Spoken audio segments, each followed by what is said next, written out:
দর্শক আসসালামু আলাইকুম। আজকে আলোচনা করব আপনাদের সাথে আমরা অ্যাপ্লাটন মাছা কিভাবে তৈরি করে থাকি। অ্যাপ্লাটন মাছা অনেক জায়গায় অনেকভাবে দেয়। ওই যে কুটি ওলা দেওয়া হয়েছে এর সাথে অনেকে জাল বেঁধে দেয়, অনেকে অনেকভাবে দেয়। তো আমরা দিই হচ্ছে সুতি বেঁধে, কম খরচে একদম শর্টকাট। যেমন যে সুতিগুলা দেওয়া হয়েছে এগুলা একটা বান্ডিল শুধুমাত্র 50 টাকা করে নিই।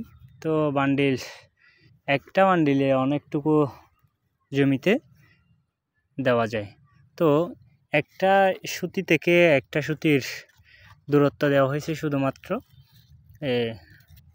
6 ইঞ্চি মতো পরে, এরপরে আরেকটা, এরপরে আরেকটা। তো এইভাবে অনেকটাই দিয়ে দেওয়া হয়। তো এখানে জাত হিসাবে আছে হচ্ছে সুপ্রিম সিডস কোম্পানির সুপ্রিম গ্রিন। গাছের বয়স এখন পর্যন্ত 19 দিন বয়সে গাছের মালচিং, অতিরিক্ত বৃষ্টিতে মালচিংয়ের যে জায়গাতে চারা রোপণ করা হয়েছে ওই জায়গা থেকেও মাটি সরে গেছিলো। তো এখন বৃষ্টি আজকে একটু কমছে, কালকে থেকে এগিয়ে দেওয়া হবে। তো মেইন কথা হচ্ছে সুপ্রিম গ্রিনের ভালো দিক হচ্ছে দেখেন 19 দিন বয়সে গাছের একদম নিচ থেকে কড়া আসা শুরু করছে। আসলেই দেখি খুব ভালো লাগতেছে।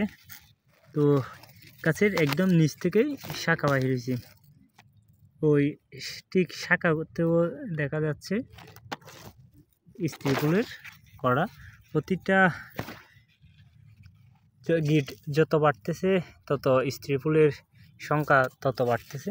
তো সেই দিক থেকে বলবো সুপ্রিম সিডসের সুপ্রিম গ্রিন শসাটা আসলেই সেরা একটা জাত।